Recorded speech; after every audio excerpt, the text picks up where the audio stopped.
Almost ಒಂದು 450 ಆಗಿರ್ಬೇಕು. ಮನೆ ಬಿಟ್ಟು ಒಂದು 5-10 ನಿಮಿಷ ಆಯ್ತು. ಔಟರ್ ರಿಂಗ್ ರೋಡ್ ಅಲ್ಲಿ ಇದ್ದೀನಿ. ಸೊ ಇವತ್ತು ಸ್ಕಂದಗಿರಿ ಟ್ರೆಕ್ಕಿಗೆ ಹೊರಟಿದ್ದೀನಿ. ಸೊ ಡಿಸ್ಟೆನ್ಸ್ ನಮ್ಮ ಮನೆಯಿಂದ ಆಲ್ಮೋಸ್ಟ್ ಒಂದು 70 ಕಿಲೋಮೀಟರ್ ತೋರಿಸ್ತಾ ಇತ್ತು. ಟೈಮ್ ಬಂದು 1.5 hour ತೋರಿಸ್ತಾ ಇದೆ. ಎಸ್ಟಿಮೇಟೆಡ್ ಅರೈವಲ್ ಟೈಮ್ 6:15 ಅಂತ ತೋರಿಸ್ತಾ ಇದೆ. ಒಬ್ಬನೇ ಇದ್ದೀನಿ. ಇವತ್ತು October 1st ಹಾಲಿಡೇ. ಒಬ್ಬನೇ ಇದ್ದೀನಿ. ಆಯುಧ ಪೂಜೆ ದಿವಸ ಎಲ್ಲರಿಗೂ ಆಯುಧ ಪೂಜಾ ಶುಭಾಶಯಗಳು ಹಾಗೂ ವಿಜಯದಶಮಿಯ ಹಾರ್ದಿಕ ಶುಭಾಶಯಗಳು. ಒಳ್ಳೆಯವ್ರಿಗೆಲ್ಲ ಒಳ್ಳೇದಾಗ್ಲಿ, ಕೆಟ್ಟವ್ರಿಗೆ ಒಳ್ಳೆ ಬುದ್ಧಿ ಕೊಡ್ಲಿ ದೇವರು ಅಂತ ಹಾರೈಸ್ತಾ ಇವತ್ತಿನ ಟ್ರೆಕ್ಕಿಂಗ್ ವಿಡಿಯೋ ಶುರು ಮಾಡೋಣ. Okay, let's get started.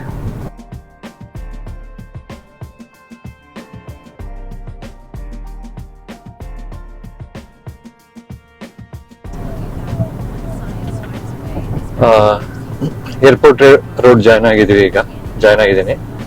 So ಇಲ್ಲಿಂದ ಅನದರ್ 52 ಕಿಲೋಮೀಟರ್.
ಸ್ಕಂದಗಿರಿ ಅಂತ ಬೋರ್ಡ್ ಹಾಕಿದ್ದಾರೆ. ಒಂದು ಹೊರಗಡೆ ಹೋದ್ರೆ ಟ್ರೆಕ್ಕಿಂಗ್ ಶೂ ಸ್ಟಾರ್ಟಿಂಗ್ ಪಾಯಿಂಟ್ ಹೋಗ್ತೀವಿ.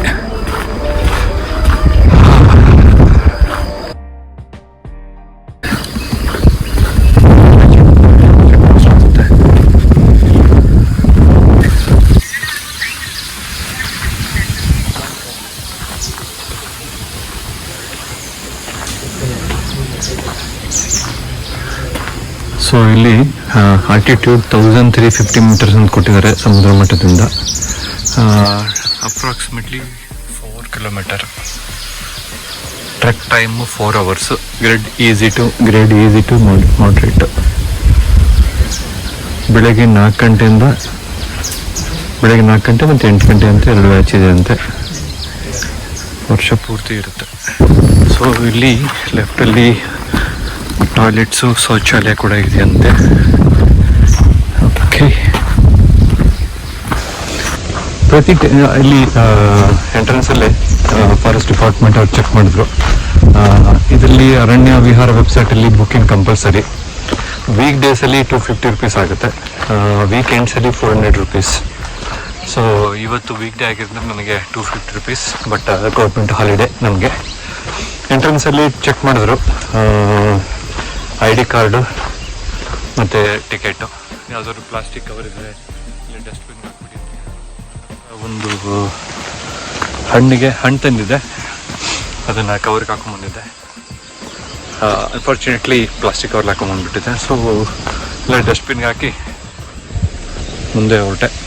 ಬೇರೆ ಸ್ನ್ಯಾಕ್ಸ್ ಎಲ್ಲ ಒಂದು ಬಾಕ್ಸ್ಗೆ ಹಾಕೊಂಡ್ಬಂದಿದ್ದೆ.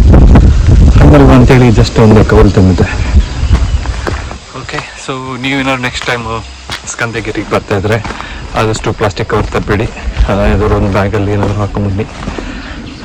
ಬಿಸ್ಕೆಟ್ಸು ಚಾಕ್ಲೇಟ್ಸ್ ಇದ್ದರೆ ಒಂದು ಸಣ್ಣ ಬಾಕ್ಸ್ಗೆ ಹಾಕೊಂಬನ್ನಿ. ಸೊ ದ್ಯಾಟ್ ಇದೆಲ್ಲ ಮಾಡ್ತಿರೋದು ಕಾರಣ ಏನಪ್ಪ ಅಂತಂದರೆ ಮುಂದೆ ಪ್ಲಾಸ್ಟಿಕ್ ಕವರ್ನಲ್ಲಲ್ಲಿ ಎಲ್ಲೆಲ್ಲ ಬಿಸಾಕದೇ ಇರಲಿ ಅಂತ ಒಳ್ಳೆಯ ಉದ್ದೇಶ. So good. ಮುಂದಗಿರಿ ಸುತ್ತಮುತ್ತ ಯಾವ ಪ್ರಾಣಿಗಳು ಇರ್ಬೋದು ಅಂತ ಹಾಕಿದ್ದಾರೆ. ಚಿರತೆ, ಕರಡಿ, ಕುಳ್ಳಿನರಿ, ಕಾಡುಬೆಕ್ಕು, ಪುನುಗು ಬೆಕ್ಕು, ಮಾವುಲಿ. Okay, solo truck. ಬೆಂಗಳೂರಿಂದ ಒಬ್ಬನೇ ಬಂದಿದ್ದೀನಿ. ಈ ಟ್ರಕ್ ಕೂಡ ಒಬ್ಬನೇ ಮಾಡ್ತಾ ಇದ್ದೀನಿ. ಯೂಶ್ವಲಿ ಕೆಲವೊಂದು ಕಡೆ ಎಸ್ಪೆಷಲಿ ನಾನು ಸಾವಂತವರೆಗೆ ಹೋಗಿದ್ದಾಗ 10 ಮೆಂಬರ್ಸ್ಗೆ ಒಬ್ಬರು ಗೈಡ್ ಕಳಿಸಿದ್ರು. ಇಲ್ಲಿ ಸೆಕ್ಯೂರಿಟಿ ಹೇಳಿದ್ರು 20 ಮೆಂಬರ್ಸ್ಗೆ ಒಬ್ಬರನ್ನ ಗೈಡ್ ಕಳಿಸ್ತೀವಿ ಅಂತ. ಸೊ 20 ಮೆಂಬರ್ಸ್ ಆಗೋವರೆಗೂ ಕಾಯಬೇಕಾಗುತ್ತೆ ಇನ್ ಕೇಸ್ ನನ್ನ ಗೈಡ್ ಬೇಕಂದರೆ ಇವ್ರ ಪ್ರಕಾರ. ಅದರ್ವೈಸ್ ರೋಡ್ ಒಂದು ಸ್ಟ್ರೈಟ್ ಫಾರ್ವರ್ಡ್ ಈಸಿ ಇದೆ ಅಂತೆ. ಮಾರ್ಕಿಂಗ್ಸ್ ಇದೆಯಲ್ವ ಗೊತ್ತಿಲ್ಲ, ನೋಡ್ಕೊಂಡು ಹೋಗಬೇಕು. ಬಟ್ ರೂಟ್ ಅಂತೂ ಸ್ಟ್ರೈಟ್ ಹೋಗಿ ಸ್ಟ್ರೈಟ್ ಬರೋದು, ಎಲ್ಲೂ ಕನ್ಫ್ಯೂಷನ್ ಆಗಲ್ಲ ಅಂತ ಹೇಳಿದ್ದಾರೆ. Okay, let's see. Okay, so ಅಲ್ಲೆಲ್ಲ ವೆರಿಫಿಕೇಷನ್ ಎಲ್ಲ ಮುಗಿಸಿ ಸ್ವಲ್ಪ ಮುಂದೆ ಬಂದರೆ ಹೀಗೆ ರೋಡ್ ಹೋಗುತ್ತೆ. ಸೊ ಹೀಗೆ ಹೋಗ್ತಾ ಇದ್ದೀನಿ. ಮುಂದೆ ಬಂದಿದ್ದೀನಿ. ಇಲ್ಲಿ ಬೆಟ್ಟ ನೋಡಿದ್ರೆ ಸ್ಟಾರ್ಟಿಂಗಲ್ಲಿ ಮೇಲೆ ಫುಲ್ ಫಾಗ್ ಇದೆ. ಸೊ ಅರ್ಲಿ ಮಾರ್ನಿಂಗ್ 4:30ಗೆ ಬಿಡ್ತಾರಂತೆ. ಸೊ ನನಗೆ ಅಲ್ಲಿ 6 o'clock ಅಂತ ಇತ್ತಲ್ಲ, ಹಾಗಾಗಿ 6 o'clock 6:15 6:30 ಬಂದು ಲೆಫ್ಟ್ ಹೋಗ್ಬೇಕಾಗತ್ತೆ. ಸ್ಕಂದಗಿರಿಗೆ ಸುಸ್ವಾಗತ. ಇಲ್ಲಿಂದ ಆ್ಯಕ್ಚುಲ್ ಟ್ರೆಕ್ಕಿಂಗ್ ಶುರು ಆಗುತ್ತೆ. ಇಲ್ಲೊಂದು ಬೋರ್ಡ್ ಹಾಕಿದರೆ ಭಾಳ ಬ್ಯೂಟಿಫುಲ್ ಆಗಿದೆ ಬೋರ್ಡು. ದಿನದ ಜಂಜಡಗಳಿಂದ ಆಗೊಮ್ಮೆ ಹೊರಬನ್ನಿ, ಬೆಟ್ಟ ಏರಿರಿ, ನಿಸರ್ಗದ ಮಧ್ಯೆ ಒಂದಿಷ್ಟು ದಿನ ಕಳೆಯಿರಿ, ನಿಮ್ಮ ಅಂತರಾತ್ಮವನ್ನು ಹೀಗೆ ಆಗ ತೊಳಿತೀರಿ. ಜಾನ್ ಮೊಯ್ರಾ, ಸಂರಕ್ಷಣಾ ತಜ್ಞ.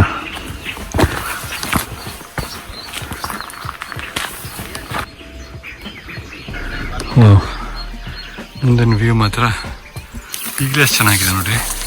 ಮುಂದೆ ಅಲ್ಲಿ ನಮ್ಮ ರವಿ ಅಂಕಲ್ ಬಂದುಬಿಟ್ಟಿದ್ದಾರೆ. ಸೂಪರ್ ಆಗಿದೆ ವ್ಯೂ. ಇಟ್ ಮೇಲೆ ಬಂದಿರಬೇಕು. ಮಸ್ತ್ ವ್ಯೂ ಶುರು ಆಗಿದೆ. ಸ್ವಲ್ಪ ಹುಳುಗಳು ಎಲ್ಲ ಹೊರಗಡೆ ಬಂದ್ಬಿಟ್ಟಿದೆ. ಸೊ ಇದು ಒಂಥರ ವೈಲ್ಡ್ ಅನಿಸುತ್ತೆ. ಈ ಥರ ಹುಳುಗಳು ಸುದ್ದಿ ಹೋಗೋದು, ಕಲ್ಲತ್ತದ್ದು, ಇದೊಂಥರ ವೈಲ್ಡ್ ಸ್ಟ್ರೆಚ್ ಇದ್ದಂಗಿದೆ. ನೈಸ್. ಇದೊಂಥರ ಎಷ್ಟು ಚೆನ್ನಾಗಿದೆ ಅಂದರೆ ಯಾರಿಗಾರು ಸುಸ್ತಾಗ ಮಾಡಿದ್ರೆ ಇಲ್ಲಿ ಆರಾಮ್ ಕುಂತ್ಕೊಂಡು ರಿಲ್ಯಾಕ್ಸ್ ಮಾಡಿ ಹೋಗ್ಲಿಕ್ಕೆ ಸ್ಪಾಟ್ ಸೂಪರ್ ಆಗಿದೆ. ಸ್ವಲ್ಪ ಮೇಲೆ ಹೋಗಿ ತೋರಿಸ್ತೀನಿ ಹೇಗಿದೆ ಅಂತ ನೋಡಿ. ಸೂಪರ್ ಆಗಿದೆ ವ್ಯೂ. ನೈಸ್. ನನಗೆ ವಿಕಿಪೀಡಿಯಾ ಇಲ್ಲಿಂದ ಬರೋಕ್ಕಿಂತ ಮುಂಚೆ ವಿಕಿಪೀಡಿಯಾ ನೋಡ್ತಾ ಇದ್ದೆ. ಅದರಲ್ಲಿ ಏನು ಇಂಟ್ರೆಸ್ಟಿಂಗ್ ಪಾಯಿಂಟ್ ಕೊಟ್ಟಿದ್ದಾರೆ, ಸ್ಕಂದಗಿರಿಗೆ ಕಲವಾರ ದುರ್ಗ ಅಥವಾ ಕಲವಾರ ಬೆಟ್ಟ ಕೂಡ ಅಂತಿದ್ರಂತೆ. ಗೊತ್ತಿರಲಿಲ್ಲ. ಪತ್ತರಿ ಕಲವಾರ ಅಂತ ಒಂದು ಹಳ್ಳಿ ಕೂಡ ಇದೆ, ಅದನ್ನು ದಾಟಿನಲ್ಲಿ ಬಂದಿರ್ತೀವಿ. ಸೊ ಆ ಹಳ್ಳಿಗೆ ಹತ್ತಿರ ಇರೋ ದುರ್ಗ ಇರೋದ್ರಿಂದ ಕಲವಾರ ಬೆಟ್ಟ ಅಂತ ಕೂಡ ಅಂದಿರ್ತಾರೆ. ಇಲ್ಲಿ ಟಿಪ್ಪು ಸುಲ್ತಾನ್ ಆಳ್ವಿಕೆ ಟೈಮಲ್ಲಿ ಇಲ್ಲಿ ಕೋಟೆ ಕಟ್ಟಿಸಿದ್ನಂತೆ. ಈಗ ಬಂದಿದ್ದಲ್ಲಿ ಆಲ್ಮೋಸ್ಟ್ 1.1 ಕಿಲೋಮೀಟರ್ ಸಮಥಿಂಗಲ್ಲಿ ಎಲ್ಲ ಕಡೆ ಗ್ರಾಜ್ಯುಯಲ್ ಅಸೆಂಟ್ ಇದೆ.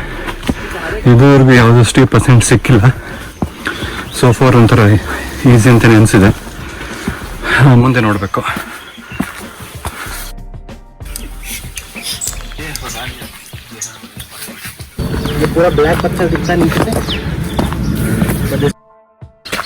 ಸೊ ಇಲ್ಲೊಂದು ಎಡಗಡೆ ವ್ಯೂ ಪಾಯಿಂಟ್ ಇದೆ. ನಾವು ಇಲ್ಲಿ ಬಲಗಡೆ ಹೋಗ್ಬೇಕು. ಮೇಲ್ಗಡೆ ಇನ್ನೂ ಸ್ವಲ್ಪ ಲೈಟಾಗಿ ಹಿಮ ಇದೆ. ಹಿಂದೆ ನೋಡಿದ್ರೆ ಅಲ್ಲಿ ಒಂಥರ ರೌಂಡ್ ಶೇಪಲ್ಲಿ ಗಿಡಗಳು ಕವರ್ ಆಗಿದೆ. ನಾನು ಅಲ್ಲಿ ಎಂಟ್ರ್ ಹೋಗ್ಬೇಕಾದ್ರೆ ಫುಲ್ ಕತ್ಲೆ ಆಗ್ಬಿಟ್ಟಿತ್ತು, ಪಿಚ್ ಕತ್ಲೆ ಒಂಥರ. ಸೊ ಒಂಥರ ನೈಸ್ ಪ್ಲೇಸ್, ಕೂತ್ಕೊಂಡು ಹೋಗ್ಲಿಕ್ಕೆ ಒಂಥರ ಭಾಳ ಚೆನ್ನಾಗಿದೆ. ನೈಸ್. ಎಸ್ಪೆಷಲಿ ಬಿಸಿಲಿದ್ದಾಗಂತೂ ರೆಸ್ಟ್ ಮಾಡ್ಲಿಕ್ಕೆ ಚೆನ್ನಾಗಿದೆ ಜಾಗ. ಅದೇ ಥರ ಇನ್ನೊಂದು ಸ್ಟ್ರೆಚ್ ಬಂದಿದೆ. ಎಲ್ಲೂ ಕೂಡ ಗಿಡ ಫುಲ್ ರೌಂಡ್ ಆಗಿದೆ. ಫುಲ್ ಕತ್ಲೆ, ನೆರಳು, ಮಸ್ತ್ ಇದೆ ಜಾಗ ಇದು. ಸ್ವಲ್ಪ ಕಂಪೇರಿಟಿವ್ಲಿ ಸ್ಲೈಟಾಗಿ ಸ್ವಲ್ಪ ಎತ್ತರ ಆಗುತ್ತೆ. ನೋಡಿದ್ರೆ ಒಂದು ದೊಡ್ಡ ಕಲ್ಲಿನ ಬಂಡ ಇದೆ. ಸೊ ಇಲ್ಲಿಗೆ ಆಲ್ಮೋಸ್ಟ್ 1.5 ಕಿಲೋಮೀಟರ್ ಬಂದಂಗೆ ಆಯಿತು. ಅಲ್ಲೊಂದು ಕಲ್ಲು ಬಂದಿರಲಿಲ್ಲ, ಸೊ ಒಂಥರ ರೆಸ್ಟ್ ಮಾಡಿ ಮುಂದೆ ಹೋಗ್ಲಿಕ್ಕೆ ಚೆನ್ನಾಗಿದೆ.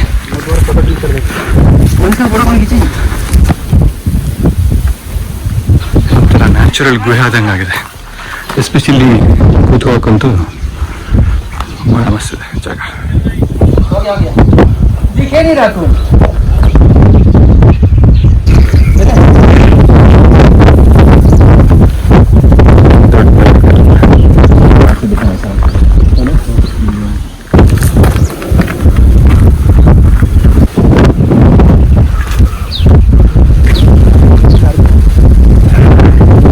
ಸ್ಟ್ರೆಚ್ ಅಷ್ಟೇ ಕಲ್ಲು ಬಂಡೆಗಳಿರೋದ್ರಿಂದ ಸ್ವಲ್ಪ ಸ್ಟೀಪ್ ಅನಿಸ್ಬೋದು, ಬಟ್ ಸ್ಲೋ ಆಗಿ ಬಂದರೆ ನಾಟ್ ದಟ್ ಮಚ್ ಟಫ್ ಏನು ಅನ್ಸಲ್ಲ. ಮತ್ತೆ ಮಣ್ಣಿಂದು ದಾರಿ ಶುರು ಆಗುತ್ತೆ. ಸ್ವಲ್ಪ ಸ್ಟೀಪ್ ಇತ್ತು, ಇಲ್ಲಿ ಸ್ವಲ್ಪ ಸ್ಟೀಪ್ ಇದೆ. ಇಲ್ಲೊಂದು ಈ ಕಡೆ ಹೋಗ್ಬೋದು, ಹೀಗೂ ಹೋಗ್ಬೋದು. ಸ್ವಲ್ಪ ಕಲ್ಲು ಮಣ್ಣು ಇದೆ, ಸೀದಾ ಮಣ್ಣಿದೆ. ಜಾರಲ್ಲ ಅಂದರೆ ಹೀಗೆ ಹೋಗ್ಬೋದು. ಇಲ್ಲಿ ಬಂದರೆ ಸ್ವಲ್ಪ ಜಾರೋ ಚಾನ್ಸಸ್ ಇದೆ.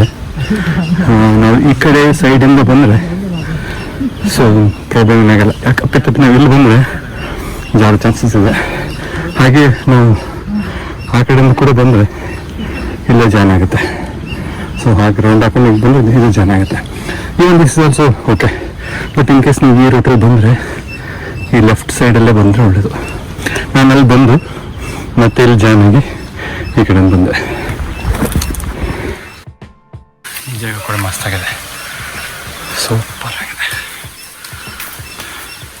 ಒಂಥರ ಕಲ್ಲುಗಳ ಮಧ್ಯೆ ದಾರಿ ಕೋರ್ದಂಗಿದೆ. ಬನ್ನಿ ನೋಡೋಣ ಹೆಂಗಿದೆ ರೋಡ್ ಮಾಡಿದೆ ಅಂದರೆ ಕಲ್ಲು ಮಧ್ಯೆ ಹೊರಟಿದೆ.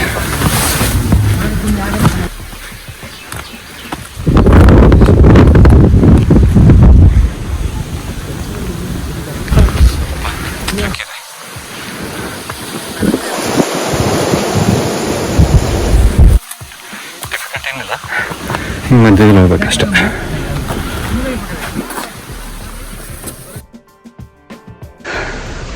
ಇಲ್ಲಿ ಕೂಡ ಇದೆ, ರೆಸ್ಟ್ ಮಾಡಲಿಕ್ಕೆ ಮಸ್ತ್.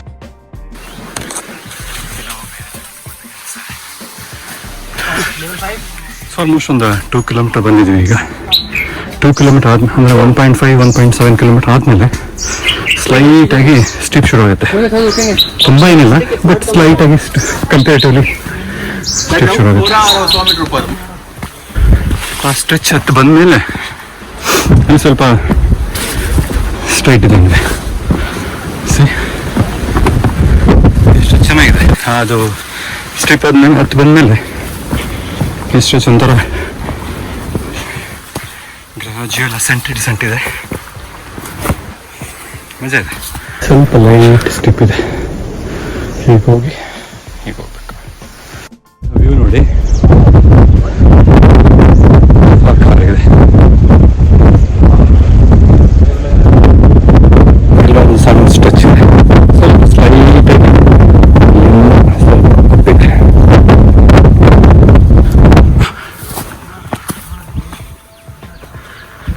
ನೋಡಿ ವ್ಯೂಸು. ಇದು ನೋಡೋದು ಆಲ್ಮೋಸ್ಟ್ ನೋಡೋ ಮೇಲೆ ಬಂದಿದ್ದೀವಿ ನಾವು.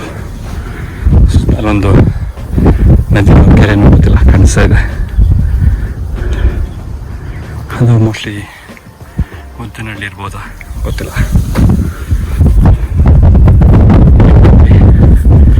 ಮತ್ತೆ ಹೀಗೆ ಹೋಗ್ಬೇಕು. ಸೊ ಆಲ್ಮೋಸ್ಟ್ 2.4 ಕಿಲೋಮೀಟರ್ ಆಯಿತು. ಅಲ್ಲಿ ನೋಡಿ ಕೋಟೆ ಥರ ಏನೋ ಒಂದು ಸ್ಟ್ರಕ್ಚರ್ ಕಾಣಿಸ್ತಾ ಇದೆ. ಸೊ ನನ್ನ ಪ್ರಕಾರ ಏನಾದರೂ 1 ಕಿಲೋಮೀಟರ್ ಇರಬಹುದು. ಲೆಟ್ಸಿ. ಇಲ್ಲೊಂದು ಮಂಟಪ ಥರ ಇದೆ.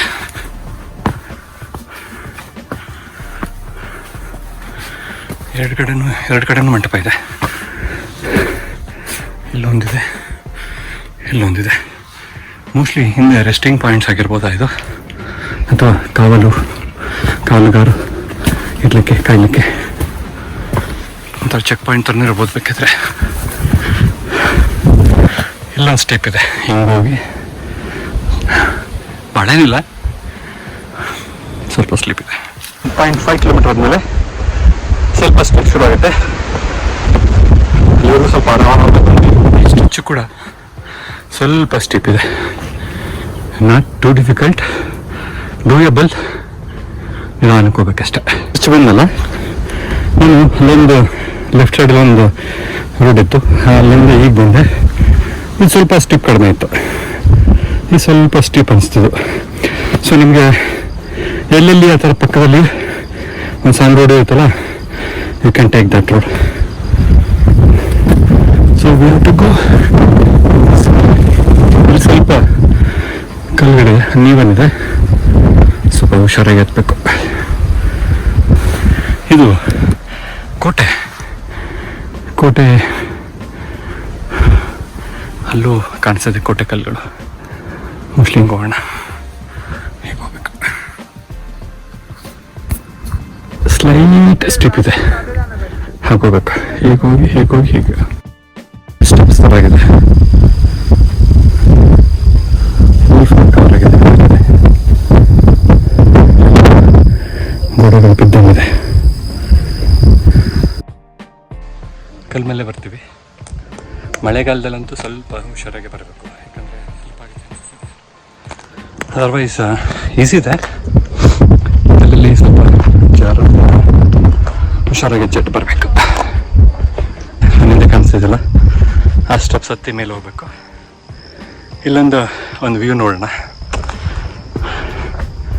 ಫುಲ್ ಫಾಗ್ ಕವರ್ ಆಗಿದೆ. ಫಾಗ್ ಅನ್ಸುತ್ತೆ, ಅದು ಮೋಡ ಅನ್ಸುತ್ತೆ, ಗೊತ್ತಿಲ್ಲ. ಮೋಸ್ಟ್ಲಿ ಮೋಡ ಇರ್ಬೋದು.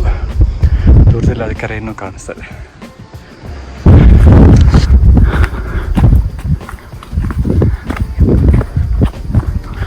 ಇಲ್ಲಿ ಕೂಡ ಒಂಥರ ಕಲ್ಲು ಬಂಡೆ ಮೇಲೆ ಹೋಗ್ತೀವಿ. ಇಷ್ಟೊತ್ತಂತೂ ತುಂಬ ತಿಕ್ಕಾಗಿದೆ, ಹಿಂಗೆ ನುಗ್ಗಿ ಹೋಗ್ಬೇಕಾಗುತ್ತೆ. ಸುತ್ತ ಅಕ್ಕಪಕ್ಕ ಸ್ವಲ್ಪ ಮುಳ್ಳಿನ ಗಿಡಗಳು ಕೂಡ ಇರುತ್ತೆ. ಸೊ ಹುಷಾರಾಗಿ ಬರಬೇಕು. ಎಸ್ಪೆಷಲಿ ಇಂಥ ಕಡೆ ಫುಲ್ ಟಿ ಶರ್ಟ್ ಇದೆ ಒಳ್ಳೇದು ಅನಿಸುತ್ತೆ. ಫುಲ್ ಟಿ ಶರ್ಟ್ ಸಿ ಎಷ್ಟು ತಿಕ್ಕಿದೆ.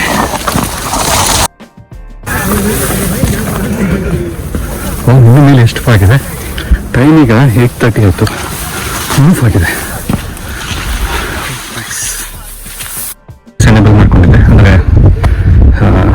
ಟ್ರ್ಯಾಕಿಂಗ್ 2.9 ಕಿಲೋಮೀಟರ್ ಬಂದಿದೆ. 2.9 ಕಿಲೋಮೀಟರ್ ಬಂದರೆ ಇಲ್ಲೊಂದು ವ್ಯೂ ಪಾಯಿಂಟ್ ಇದೆ.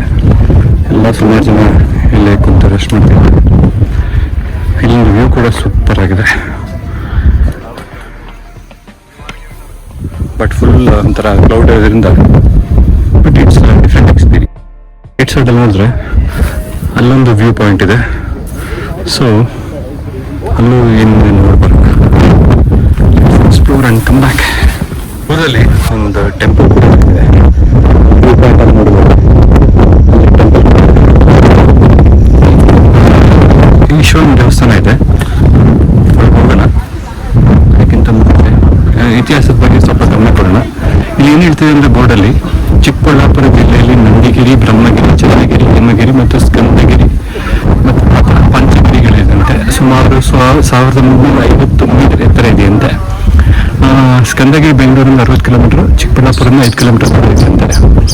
ಸ್ಕಂದಗಿರಿಯನ್ನು ಕಳವರ ದುರ್ಗ ಅಥವಾ ಕಳವರ ಬೆಟ್ಟ ಎಂದು ಕರೆಯುತ್ತಾರೆ. ಇಲ್ಲಿ ಪುರಾತನ ಶಿವ ದೇವಾಲಯ ಇದೆ. ಗರ್ಭಗುಡಿ ಮುಂದೆ ಚಿಕ್ಕ ಮಟ್ಟದಲ್ಲಿ ಸಣ್ಣ ಶಿಲ್ಪವಿದೆ. ಕಳೆದಾಗಿದೆ ಅಂತ 7ನೇ ಶತಮಾನದಲ್ಲಿ ಕಟ್ಟಿಸಿದಾರಂತೆ. ಇತ್ತೀಚೆಗೆ ರೀಸೆಂಟಾಗಿ ಜೀರ್ಣೋದ್ಧಾರ ಮಾಡಿದಾರಂತೆ. ಸುಮಾರು 4 ಕಿಲೋಮೀಟರ್ ಆಗುತ್ತಂತೆ ಇಲ್ಲಿ ಬರಲಿಕ್ಕೆ.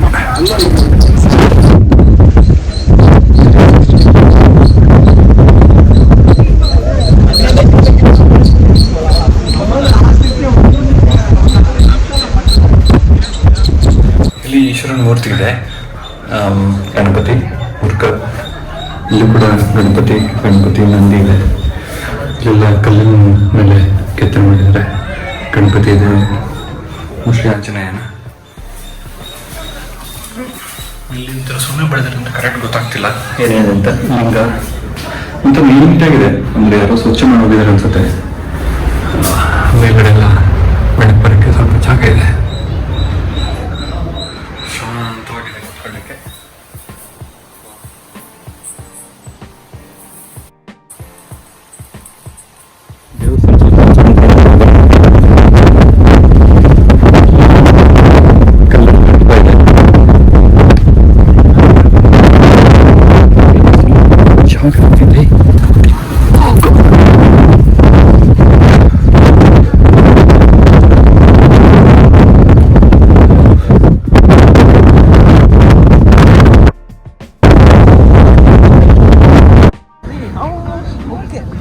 ಸೊ ಇಲ್ಲಿ ಸ್ವಲ್ಪ ಹೊತ್ತು ಕೂತು ವ್ಯೂ ನೋಡೋಣ.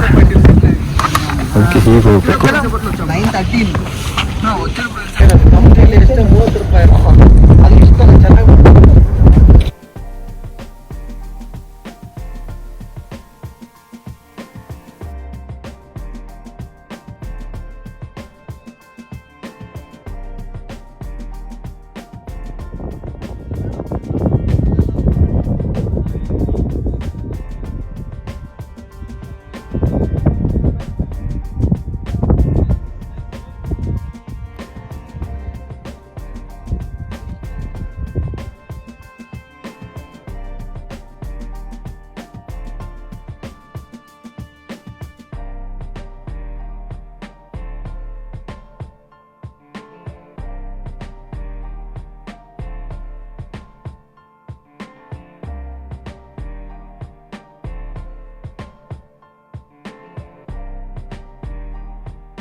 ಆಲ್ಮೋಸ್ಟ್ ಕಾರ್ ಪಾರ್ಕಿಂಗಿಗೆ ಬಂದ್ವಿ. ಸೊ ಹಿಂದ್ಗಡೆ ಒಂದು ದಕ್ಷಿಣ ಕಾಶಿ ಪಂಚನಂದಿ ಕ್ಷೇತ್ರ ಪಾಪಾಗ್ನಿ ಮಠ ಅಂತಿದೆ. ನಿಮಗೆ ಟೈಮ್ ಇದ್ದರೆ ಇಫ್ ಯು ಆರ್ ಇಂಟ್ರೆಸ್ಟೆಡ್ ದೇವಸ್ಥಾನ ವಿಸಿಟ್ ಮಾಡ್ಬೋದು. ಸೊ ನಾನು ಕಾರಲ್ಲಿ ಸ್ಲಿಪ್ಪರ್ ಇಟ್ಟಿದ್ದೀನಿ, ಶೂ ಚೇಂಜ್ ಮಾಡಿ ಸ್ಲಿಪ್ಪರ್ ಹಾಕ್ಕೊಂಡು ಅದೊಂದು ದೇವಸ್ಥಾನ ವಿಸಿಟ್ ಮಾಡೋಣ ಅಂತ. So with that it will complete my Kanyagiri trek. So thanks for watching. ಮತ್ತು ನೆಕ್ಸ್ಟ್ ಟ್ರ್ಯಾಕಲ್ಲಿ ಮೀಟ್ ಆಗೋಣ. ಟಿಲ್ ದೆನ್ ಟೇಕ್ ಕೇರ್, ಬಾಯ್.